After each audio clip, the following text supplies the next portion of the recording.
hear me okay? Yes. Yeah. Awesome. Thank you. So thank you so much, Puck, for taking over the MC duties today and killing it. I am very privileged to be joined by Wayne Miller.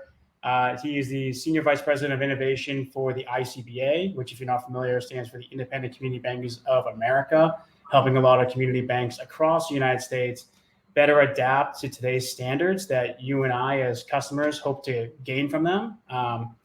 Wayne and I have been able to work together for the past 2 years. I have been lucky enough to have his cell number and give him a call whenever I want to talk football or talk anything around innovation.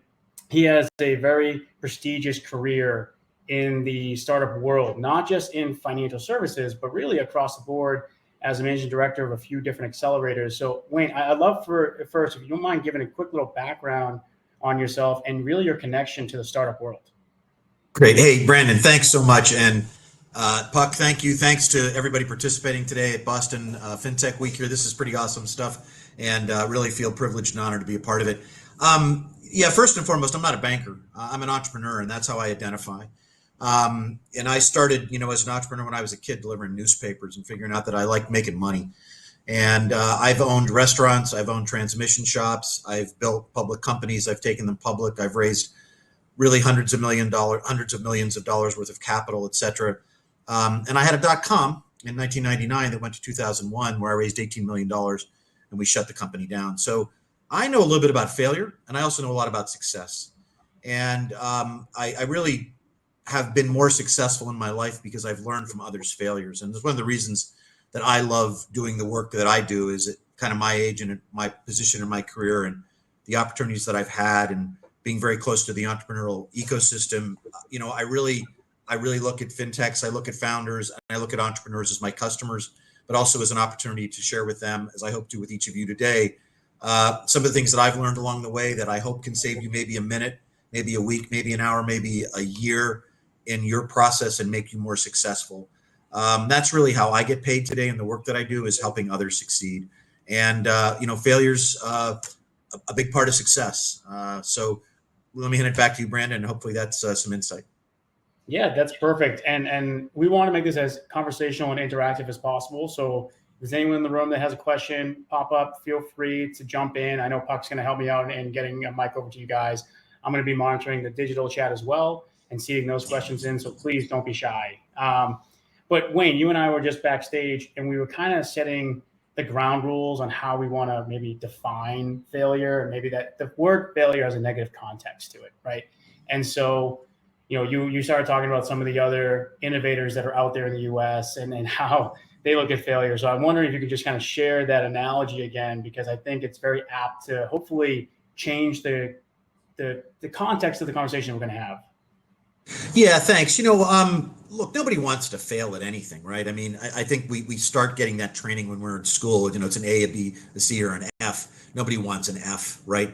But at the same time, it may only be one course that we fail at. It's not that we entirely fail at school, right? So I think you have to define failure in its context. We were talking a little bit backstage about some entrepreneurs that we think highly of or have opinions of, whatever those may be, which are the Steve Jobs and the Elon Musks and the Jeff Bezos in the world. And, just take an example with Musk, for example, what he's doing at SpaceX. I remember when the Apollo program started, and I was a pretty young kid at that point. But the point is that when you go back in time, it was computers and math that we used to make judgments of failure. We would plug things in, we would compute them and say, if we do this, it's going to fail. Or if we do this, we will do this to be successful. You look at Musk and what he's doing with SpaceX. How does he fail? He fails by blowing up rockets, right? I mean, he does this in a whole different aspect, and it makes a whole different level of investment. So he embraces it and looks at failure as an asset. And, I think the other point around that we were talking about, Brandon, was the fact that failure has different degrees. And, when we look at the entrepreneurial journey and we look at innovation as the cycle of innovation, failure is clearly a part of that cycle, right? We're going to build things for market. We're going to test that. We're going to take that data. We're going to consume it. In some instances, it may not work. It may fail. But that gives us the knowledge, the wisdom sometimes, and like I said, the asset, the understanding to maybe adapt and shift and shape in order to mold and shape our solution, whatever it might be, our product, to be successful, right? Oftentimes there are many things that are associated with failure that are out of our control. But let me just stop there and get back to you and trying to answer that other question. Yeah, no, that's great. And that's a perfect segue into the next area, because there are certain inflection points in a startup's growth, whether it's through financing rounds or product development sprints or whatever it might be. You're going to be constantly failing, right? You're going to get no's, there are going to be bugs, whatever it is. And I guess, how can a founder, based on, you've seen hundreds of founders across different startups, different verticals, what are the characteristics of the founders that look at those hiccups along the way, and instead of immediately thinking, oh, I failed, I need to unwind or whatever it might be, it's just a growing pain, right? And what are some of the characteristics of the founders that have seen it as just a quick little inflection point to get over? Yeah, great question. I again, reflecting on my own experience a little bit, and some of that I've seen with others is, as entrepreneurs and as people who are trying to build companies and solve problems, we all have a certain disease, right? We get up in the morning and we say one day, hey, there's a problem with this, and I'm gonna go freaking fix that, right? And so the reason that I mention that, and one is because I never lose track of how courageous founders are. That's why I talk to all of them, right?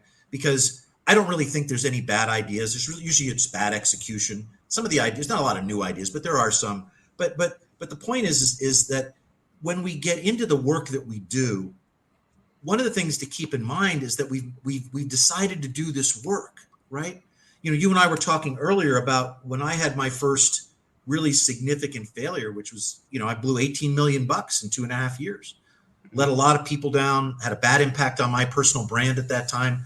We didn't talk about failure in 2000, 2001. We didn't talk about how we embrace it. We didn't think about it as learning, not to the degree and with the level of candidness that we do today. And I'll never forget one of the great mentors that I had. I was obviously very depressed. I'd let a lot of people down, my family. I'd put a lot of things at risk. I lost a lot of money. A lot of bad things happened. And I was clearly depressed for all the right reasons. It was somewhat like a death, right? And I do remember at one point that this mentor who was in my life, Dave Abramson, said to me, Wayne, look, don't be a victim of your own decisions. So the reason I share that with you is because remember what you're signing up for when you do this. And I think as you look at the characteristics of founders who are able to adapt, and we use the word pivot all the time, right? And be able to change their direction, that they're conscientious about that they recognize this is a decision that I make. I didn't know necessarily what's ahead. So therefore, I'm going to have these experiences. I am going to bang my head. I'm going to scrape my knees. I'm going to bleed a little bit along the way here. And how I react to that and how I adapt to it is going to help me develop the resiliency that I need that makes me more successful and gets me to where I want to go. I would suggest that most companies today that I see, certainly in financial technology, where they start and where they finish is a completely different look and feel. And part of that's because of the good work that many of them do along the way in their capacity to do the appropriate customer discovery and test their thesis and their ideas and adapt quickly. So often, Brandon, and you know this in the companies that we work with, it is a puff of wind in the sails and a little tap on the rudder that changes a company's direction by 2 or 3 degrees and makes them wildly successful. It is not typically big changes that make those things happen. So let me stop there because I can talk indefinitely. Yeah, no, this is great. And all those people you mentioned that might support a founder at the early stages, as family, friends, especially in like an angel round, or as you're going and building maybe like an advisory board, that it's a very real scenario, especially at such a young stage of company. Failure is more probable than not, right? And so you and I talked about this a couple of weeks ago when we were thinking about the questions for this event. When someone's building out that support group and that advisory board, what are the types of people on that team that can keep in mind that, yes, failure is an option, it could be, but can keep the founder or keep your team in line to say, but we're going to focus on the positive, and if we'll deal with that when it comes. Like, how do you find the right people to make up that support group? It's a great question. First of all, in the work that you and I do, and it relates to Bank Tech Ventures, we recognize that the work that we do and the investments we make are at very high risk, right? I mean, there's we do our due diligence. You're extraordinary at it, and we try to make the very best possible decisions we can. But we also do recognize the risk of what we're doing, and we know there will be winners and there will be losers. And we do our very best to try to choose those. We also know that there's a lot of horses out there, and we really spend most of our time betting on the jockeys, right? And part of that is the way in which they look and operate and lead in their business, and their understanding of who they are. So oftentimes we see founders whose inability to make a company succeed, maybe at that particular moment in time, is because they think they can do it all on their own. And we ask three things of founders all the time. We ask them to raise capital, we ask them to raise business, and we ask them to raise we ask them to raise money, right? Or no, I'm sorry, to raise people, right? So recruiting people when you're a founder is a very important thing, right? And understanding yourself and where your own gaps and assessing your capacities is where that process begins. What am I good at? What am I not good at? When I'm starting on my own, I got to be good at all these things, right? I got to be able to convince people to come to work for an organization that I'm trying to build that may be venture funded, or more importantly, bootstrapped by me and my cousin, whatever it might be, or my wife, my girl, whatever it might be. So giving them the security to do that. I'm trying to get customers to buy what I'm selling, right? And as a founder, I'm typically very good at that initially because I'm highly evangelical about it. But I oftentimes don't like it when somebody tells me the baby's ugly, right? So I have to be able to be able to consume that. And then I'm out raising capital. And most of us suck at this when we start because we've never had to do it before at any level of scale. And the reason we become good at it most of the time is because we have to learn how to be good at it in order to survive. It's survival. So we learn how to raise capital. But if you just take those three topics and you think about yourself as a founder, are you good at any of those things? Maybe you're really a great technical founder. We've seen this all the time. Your capacity to manage code and to build things technically or mechanically, whatever it might be extraordinary. And your capacity to sell that, you stink at it. Okay. But it's hard to admit that and embrace that, right? Same thing when going out to raise capital. We often see it in the financial industry where when we go to pursue capital and also business, everybody wants to do business with JP Morgan and, and Wells Fargo and TD Bank, et cetera. By God, give yourself a chance. Learn and practice learn to fail on small things first. Don't try to consume everything at once. Don't try to boil the ocean. It's very much about, we talk about football, you and I a lot. Don't practice on game day, right? Go find some things and some people that that you can test what you're doing on and fail with them and get their advice. And that's kind of the point that I'm going to here a little bit is you don't have to win and lose this on your own. There are so many people out there who, and this is why it's so important to build a network and be a part of things like the organization that you and I are having the opportunity to speak today with Boston FinTech, et cetera, and Startup Week here. You're surrounded by people who love doing this work like me. I love helping startups, and I'm good at some stuff and I'm not good at some stuff. And I try to be very self-effacing about that. And I think as you get older, you're able to embrace that more and more. But the point is look at your own gaps. Take time to do, we talk about things like SWOT analysis and look at yourself from that perspective. It's one of the things why I love Lean Canvas. Like Lean Canvas, when you're really early stage, is such a great tool. I used to write 70-page business plans that nobody would read and give them to bankers. Okay. God, thank God we don't do that crap anymore. Right. But rather, when you think about something like the Lean Canvas, it's something that can also help. And people think of it, it's really primitive and elementary. You can run freaking IBM on Lean Canvas. Okay. It's a great tool. So the point is that use things like that, look at your network and identify people who can be helpful to you in this process and be honest and transparent with them and embrace them. The other thing too is that they can be incredibly helpful to opening doors for you. When I started AdMind, which is my .com, this was an advertising approach, and we were collecting content to put online. The internet was still fundamentally a fairly new platform for doing this, and I needed to know who was the smartest guy in advertising. And everybody said it was Jay Chiat. Jay's gone now, but he was Chiat Day, and most of us know him for the original Apple 1984 commercial. That was one of his things. And so I said, well, I'm going to go talk to him. And everybody said, nah, you won't be able to talk to him. You know what? I got in an airplane. He was involved with the startup. I flew to New York. I walked into the startup. I knocked on his door. I told him what I was doing. He said, I would love to help you. I love your idea. And I came back and I said, I was fooling myself because I got Jay, which was one thing. But the point is I got Jay. And it suddenly, because I wasn't an advertising guy. Again, I was more of a tech guy. I was more of a sales guy. And I helped these guys build this business plan. And the person who wanted to back them said, I'm only going to do this if you'll be involved, which is sort of the history there. But the point is, Jay then became a person that I could connect with truly on a daily basis if I wanted to help give me guidance and validate ideas and thinking that I had, right? So we built this trust, and he helped me be better. And I think that's what it's all about. I was listening to a panel once where it was a gentleman, I think he was from a bigger bank, where he told the founders that were in the room that you failed if you cannot make payroll in a certain month.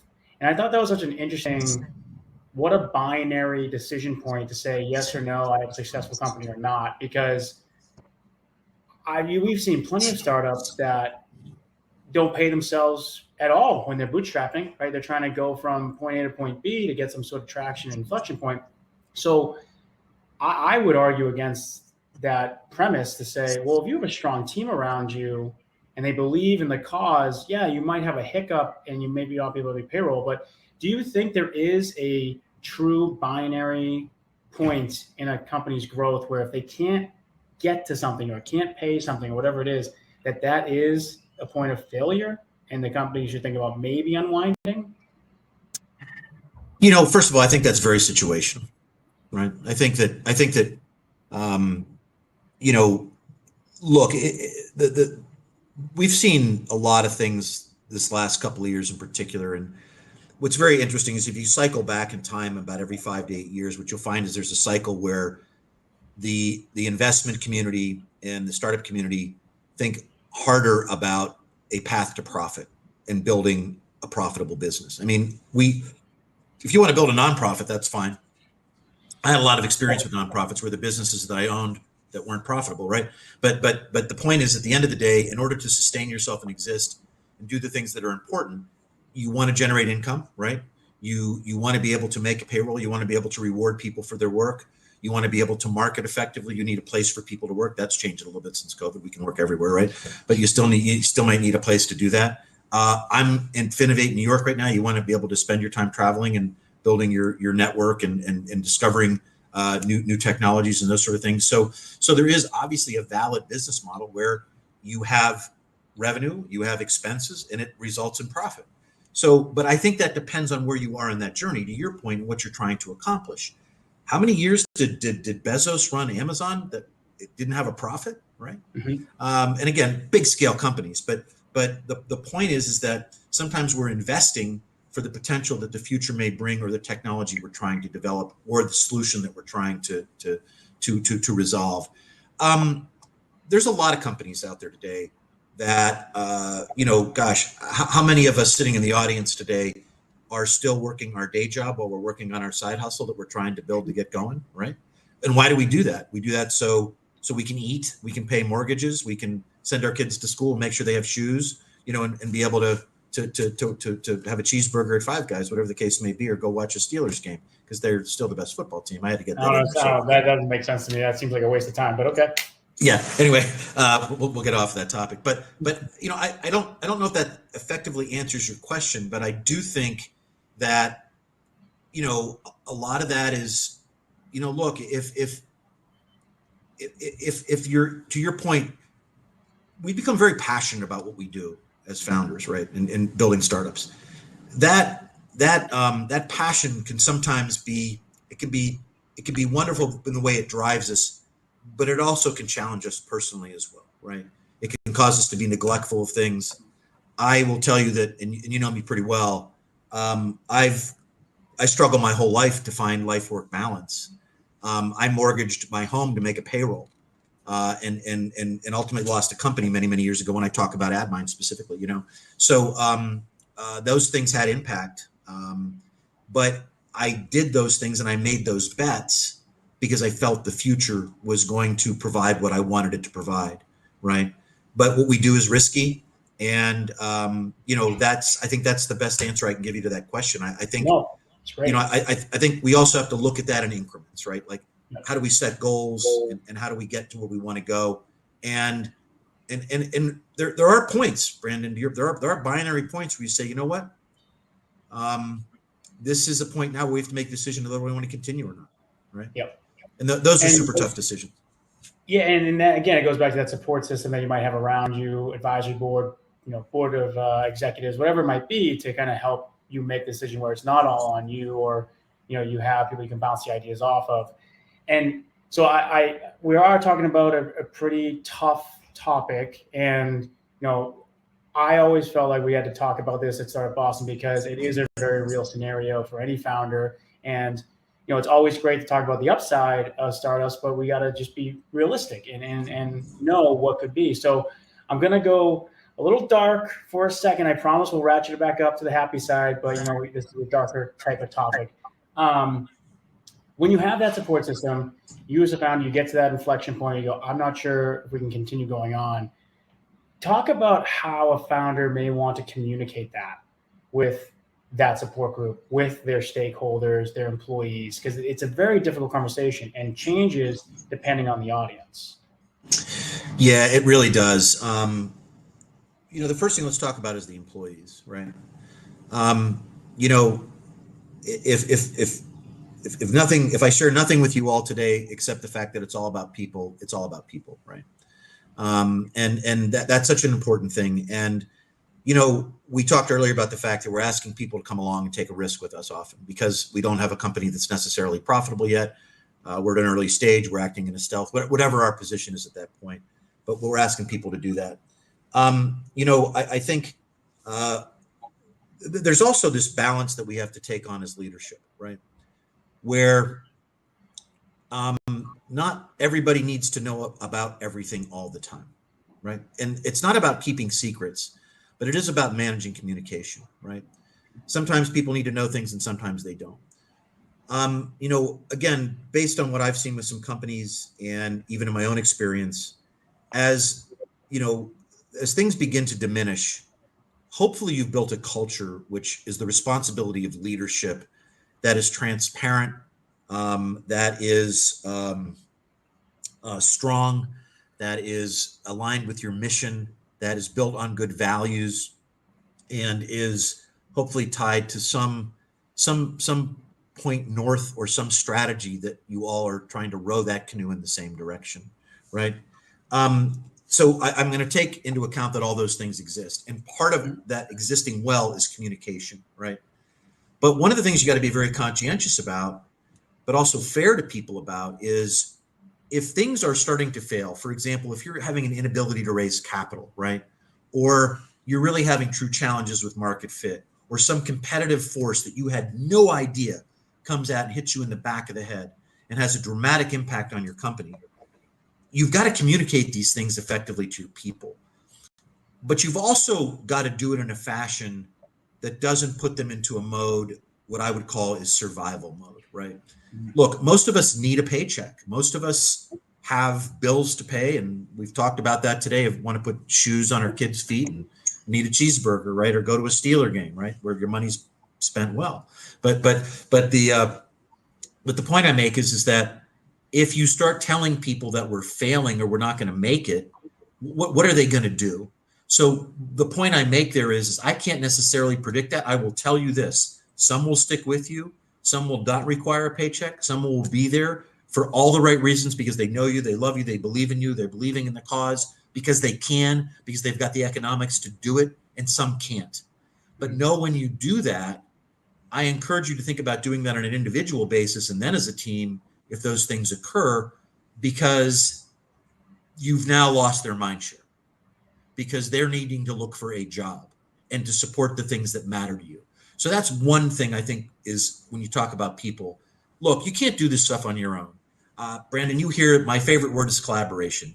There's so few things that we do today that we do entirely on our own, where we don't have the need certainly the interest, the desire to collaborate with others. My work every day is about bringing fintechs and bankers together in an environment that's highly collaborative, where we can share ideas and thoughts and work constructively to build the next solutions for banking, right? But we've created that environment that's great for that. It's the same thing has to occur as you build these companies, and you have to be respectful of that. You have to protect it, and you have to support it. It's very important.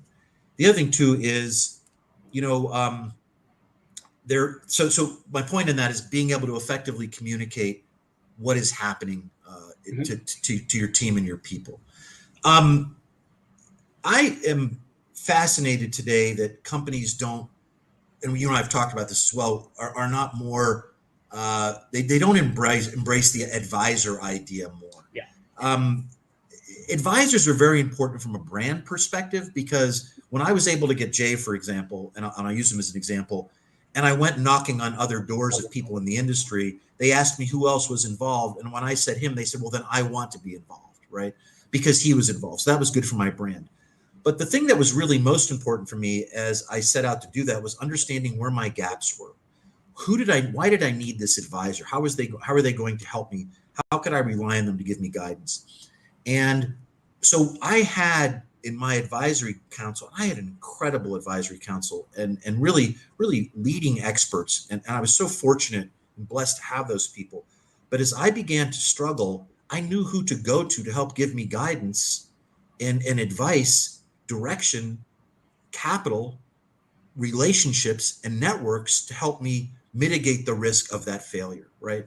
So those to me, advisory councils were wonderful for advice, but also great for direction and all the things that they stand for. And look, when things are good, you don't necessarily have to talk to them a lot. When things are challenging, you certainly have to. The other thing too is, you and I see this a lot, and we invest in companies and we expect them to report to us in some routine basis. So I have this thing, okay, and sorry if I'm this way, but I'm just going to be this way, right? Is if I give you money, I expect you to give me an understanding of what the F is going on. Okay, that's the other F word. I won't use that today. But my point is that you have a responsibility to the people who invest in you to give them a clear understanding of truth about what the heck is going on, and you want to do it so they can help you. They bet on you. They're investing on you. They want you to be successful. So you have an obligation to communicate to them. I love dashboarding. Dashboarding is great stuff because you can build real-time stuff, Gecko board, stuff like that you can share with your investors, your advisors, so they can tap in as they want to on a routine basis. I encourage you to talk to them on a routine basis, to be honest with them. Make sure you're clear on how you understand your finances. That's another thing, and how you're using money. One of the things that we also see an awful lot of is, I'm raising $10 million and I'm going to use it for sales and marketing and to grow my team. Okay, what does that really mean? Okay, what are you really doing with that money? How are you going to build a path to profit today, right? When you say you're going to hire people, right? What does that mean? Who are you going to? So you got to be specific about this stuff and demonstrate that you're responsible. So part of that communication, look, if you're failing and it's a surprise to your people and your investors, shame on you. Yeah. Shame on you. Because that means you're trying to win and lose it on your own, and you don't have to do that. And so one more question on a little bit of the darker side, and then I again promise we can wrap it up. Getting to that point, okay, you made the decision.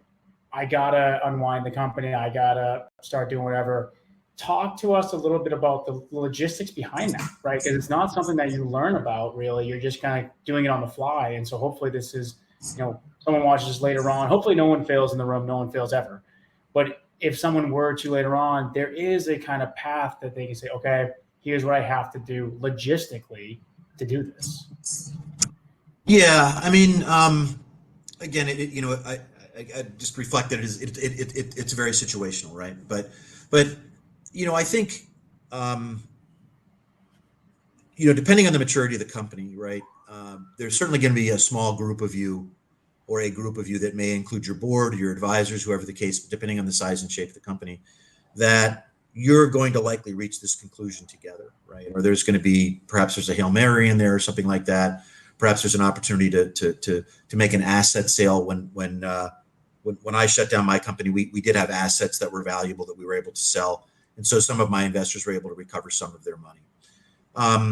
You know, once again, remember what you got into, and also remember what your investors and your team got into, right? This is not whitewash. This is, you're taking a risk. You're asking people to take a risk with you, whether it's economically or their time, whatever it is, your vendors, etc. So there are those things. You know, I think the thing that I would suggest you always do first is look at the landscape of people, look at the landscape of people that are participating. Also, if you have customers, right? Because they're the ones that really get hurt in this process, who also have taken that risk along with you. Obviously, try to make it as comfortable as possible for how you separate from people and things, and think about that. And that's why kind of the rant that I went on before this about communication and transparency and the responsibility that you have to people who are committing to you to take the risk along with you to build these things. Do your best to take care of them as best you can, but also understand that you have fiduciary responsibilities and so forth. You know, most of the time, as you know, depending on if you've raised capital or not, clearly there are legal concerns, there are legal obligations, there are contractual obligations that you have to make sure that you fulfill. And, you know, I would always start to make sure that the finances and the legal aspects of the business, that those things are examined correctly and wound down correctly first, right? So I would say people, then I would say legal process and financial process first. Look, you know, founders are typically the first in the morning and the last to leave at night, and so you will be the last one out the door, and likely the one that turns off the light switch if it is a total failure, right? You know, it sucks, right? Nobody, again, wants to do that. I'm not sure I've given you particularly good advice here, but more the things that you should sort of think about as you think about unwinding a company. The other thing too is that's great.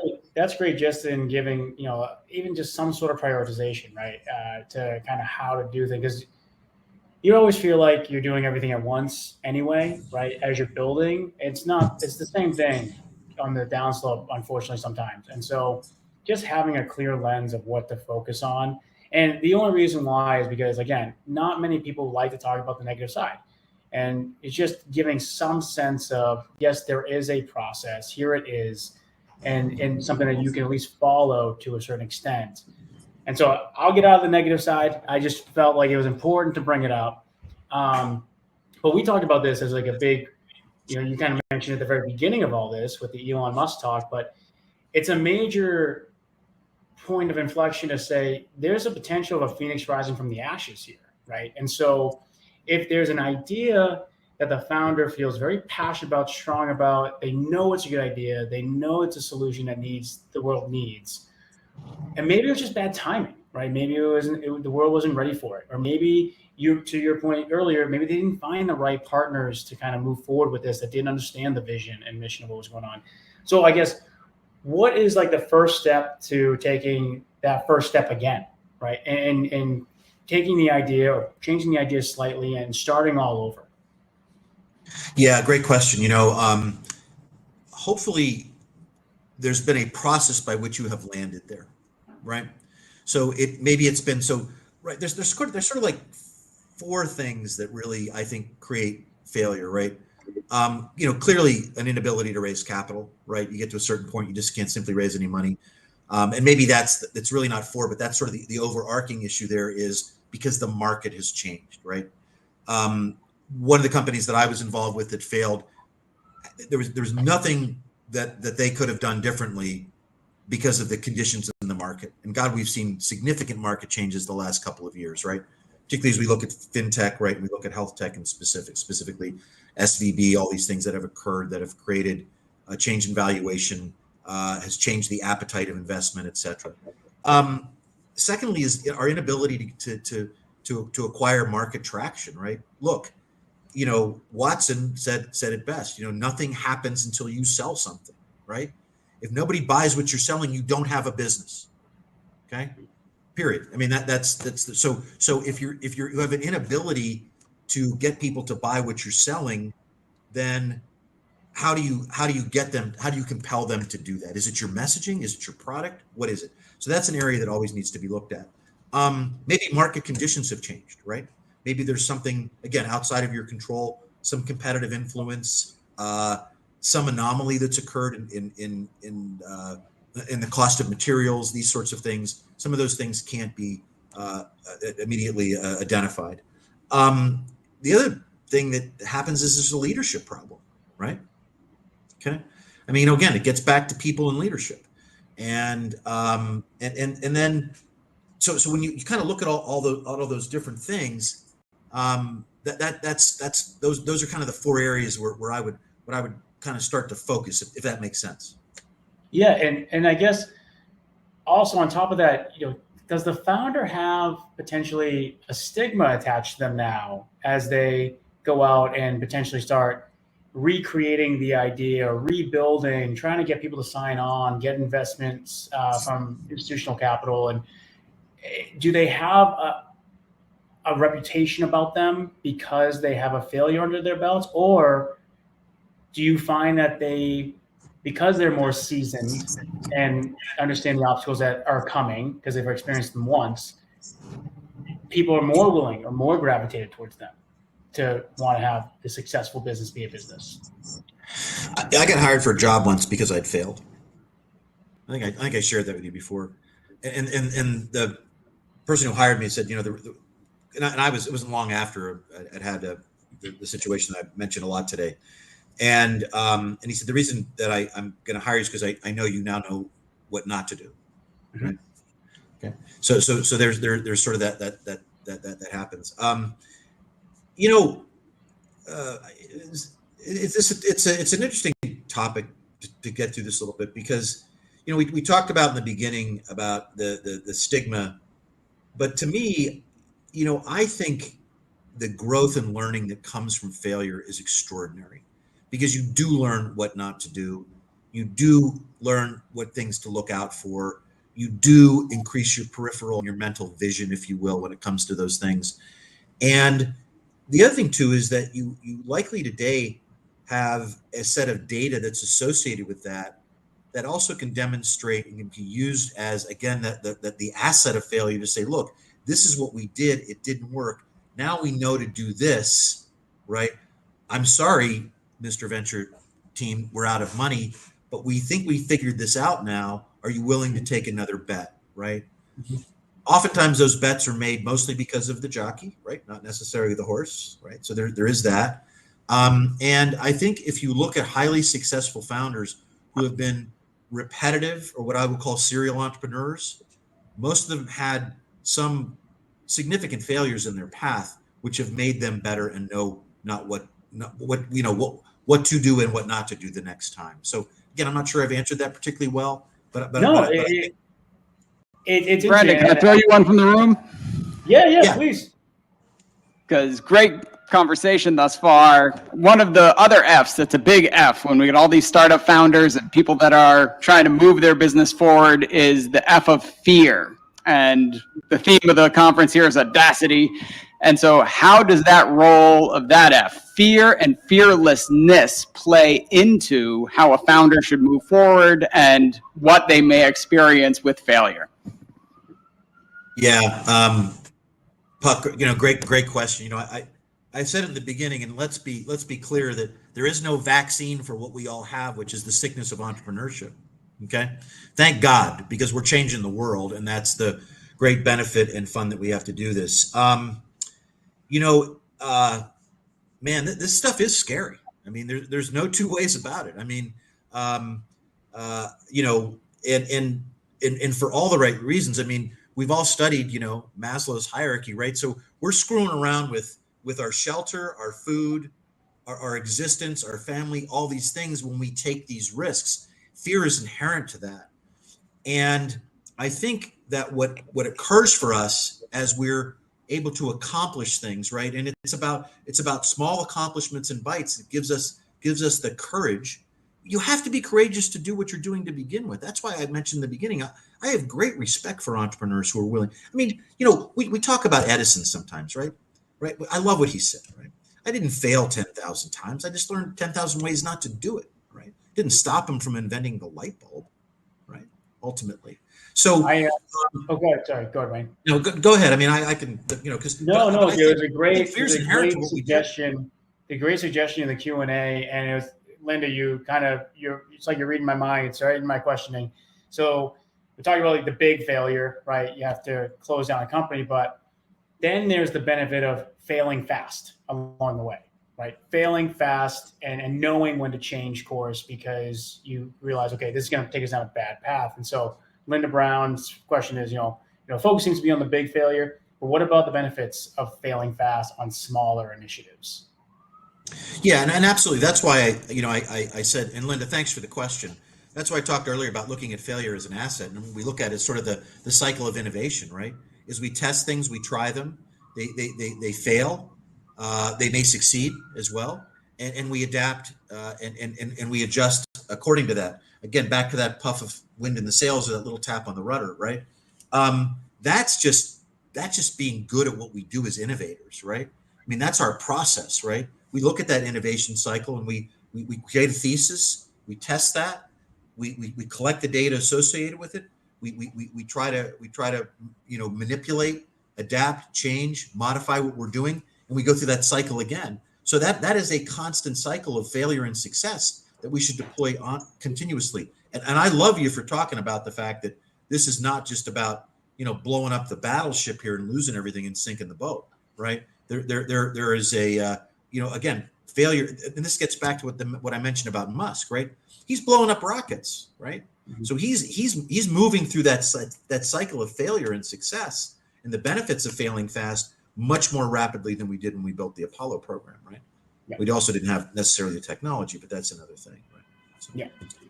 Yeah, I mean, you can make the argument, Wayne, that every company that we look at is constantly failing forward, right? It's the whole process here. No one's perfect. It's never going to be perfect. We look at our team at BankTech, and we hire these analysts or associates, and they want to get everything perfect. They want to get everything, every T crossed and I dotted. And you go, listen, it's not gonna. The world changes around you tomorrow. So what you've built here is great for this millisecond, but it's only as good today as it won't be tomorrow. So don't be afraid to flex, and we'll rebuild it later on. The other thing too. Let me just pile onto that for 2 seconds. You hear me say it often. Perfection is the enemy of good. Okay, I didn't make that up. It's a great thing, and oftentimes, one of the great. So a guy wrote me a check for $8 million once. Said something to me as I was continuing trying to make my pitch perfect. He says, Wayne, you know what? You don't have to get it perfect. You just have to get it right. Mm-hmm. And there's a lot of truth to that as well. So I think as you look at that, again, you have to be willing sometimes to test the MVP, right? And to put it out there and take some risks. But, it also is so important. And one of the things that I don't see people doing enough is making sure the right people are at the table when you're testing these ideas to try to fail fast. And that is the issue of customer discovery. You can't do enough of it when you're an early stage company. So just an opinion. No, love it. I do want to continue on this thread, but Puck, were you motioning anyone in the room that you had a question? I'm motioning everyone because this is such an important topic. And we've got all these people in here that probably have a lot of perspective on this topic and maybe some questions. So if anyone wants to say any words of wisdom or ask any questions to the people in the room, please feel free. But otherwise, Brandon, go ahead. Yeah, and as people think about it, I do like this topic of, failing fast, because you and your team understand that you're not going to have something perfect if you communicate that effectively and you all have the same mission. But how are you communicating that to the end user, the end customer who's using your product, whether it's a B2B or a B2C model? And you got to tell your customer, like, hey, there's a good chance this will break, but we're going to update it. It's going to be better the next time. Because that is a slippery slope of retention with that customer going forward as well. So I guess, how can you encourage the customer that this failure feeling is a good thing and they get to experience it in real time, you grow as a company? Great question. I think it gets back to the point I made a little bit earlier, Brandon, is, in Puck is transparency in what you're doing, you know. Um, it's hard to sweep a lot of things under the carpet today or to try to fool people. I mean, we live in a pretty transparent world when it comes to the way in which we communicate and the things that we do today. But I think, you know, uh, we used to go back in time and do things that we called focus groups, right? Like, we'd give them 3 types of cereal to taste or something like that, whatever the heck it was. And but people kind of knew what they were getting into when they got into it, right? And I think, um, I think what people don't like is being hoodwinked to to suggest that this is a solution or a product or a service or a technology that really this works great. Give it a try. You'll think it's terrific. When perhaps it hasn't really been truly tested to that degree. And I think part of that is being I think aware enough to be able to again get back to sort of the point I made earlier about don't practice on game day. Find some things to practice at. Find some people that'll practice with you, some people that you can test with. One of the areas that we think about this a lot when we talk about failing fast is hire slow, fire fast. It's sort of the same stuff, right? It sort of applies in the same fashion, particularly when it comes to people. But I think it's about transparency. It's about selecting the right customers or people or whatever it is to work with you in those early stages as you're building something. Also, sometimes rewarding them for helping you better determine or refine your solution, so that they actually have a little bit of skin in the game, perhaps. And just because they are obviously providing you with the time and energy and the feedback. The thing about failing fast is it gives you feedback faster, right? And feedback is data, and data is what gives us the capacity to rethink our thesis, our product or service, and go back through the cycle again, right? Look, people have been doing this a lot longer than any of us have been doing this. There's a lot of tried and true methods out there that we just sort of pull back and look at the very basics of building a business. And that's why I like things like Lean Canvas and the idea of this innovation cycle. This stuff works, and if you deploy it well, you'll get good results, and you'll get them pretty quickly. And we do move at a much faster speed today than we did historically, right? So this entire conversation is a big emotional toll throughout the entire process. Obviously, there's another question that came through. So it goes back to this concept of fear and unworthiness or annoyance to different stakeholders, to your customers around, even if you are failing forward, the constant pivoting and changing, how long will these stakeholders, ride this journey with you? So what are some of the resources that founders can leverage outside of maybe the people aspect, which I know is probably number one, right? Your advisory boards and team around you. Well, maybe if you think of any other resources that they can lean on when this feeling of failure or unworthiness starts to hit, that they can get out of it emotionally.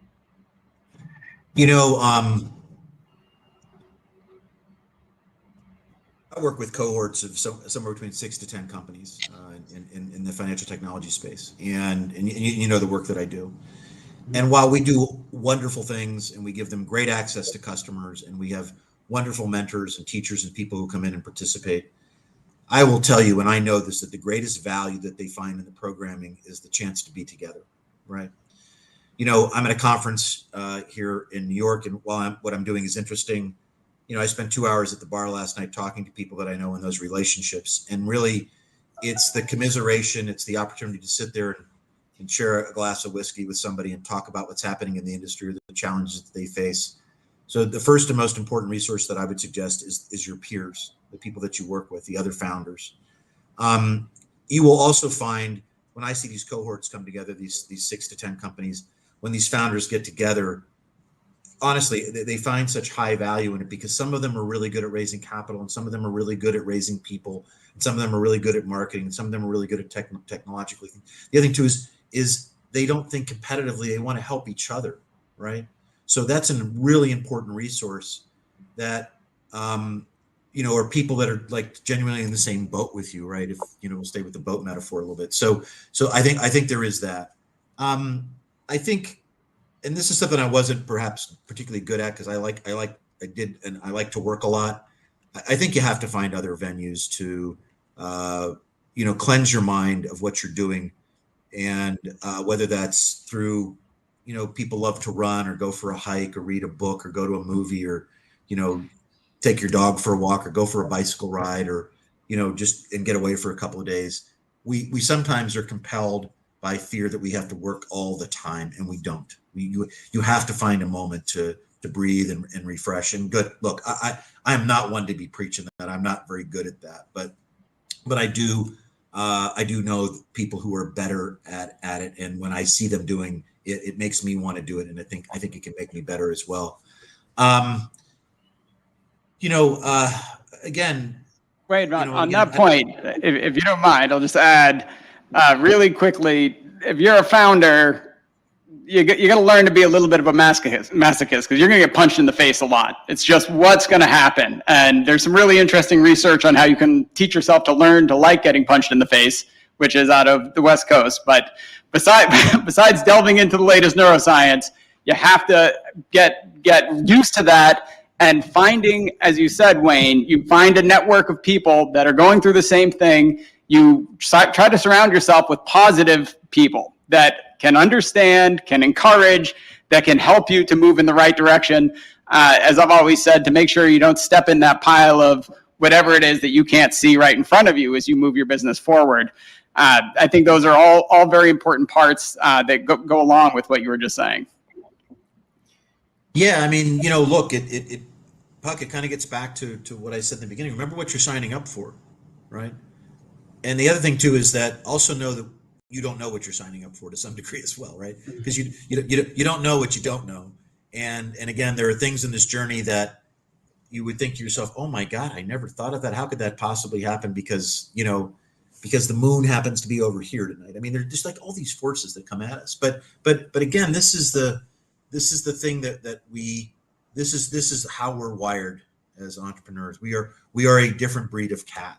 And I love my wife dearly. She worked for the government for 34 years. I was the entrepreneur. So to me, every day was like going to the amusement park. For her, it was, and my life was like this. I was very fortunate. And this is something else I should mention here. I was very fortunate to have a partner and a spouse who embraced what I did, who tolerated it.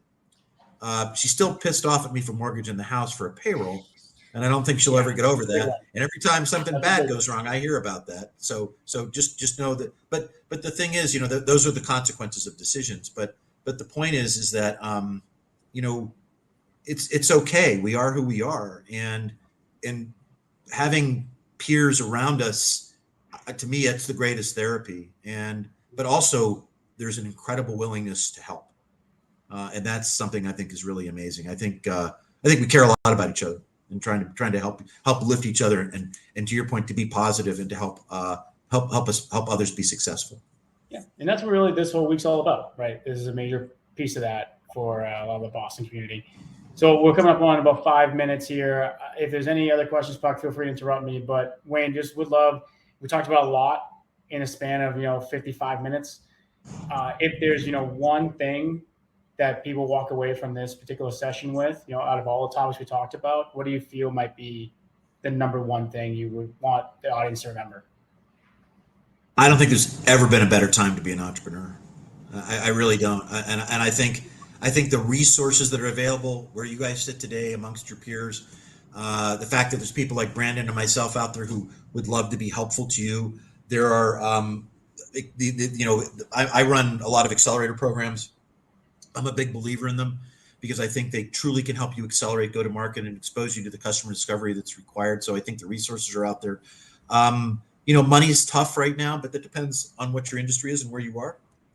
I think social media platforms gives us the ability. So just all these things now, all these tools that we have that make it better than ever, I think, an opportunity to be able to build and grow a business. And not only do that quickly, but also fail at it quickly so you can move on to the next thing. So, I think as we've talked about failure today, I think the opportunities for you today are the greatest that they've ever been. And seize the day, go make it happen, understand who you are, and think of failure as an asset and put it to work for you to make you better and to build a better business. That's perfect, Puck. I have no more to add. I don't know if anyone has any questions in the room. Otherwise, I'm all set over here on my end. No, great conversation, really. Thank you both for that, because in my perspective as a founder, there might be nothing more important than understanding failure, understanding how to get over the fear, understanding how to move forward. And I thought the perspective you guys just provided is going to be valuable to everybody who listened. So thank you very much. Any other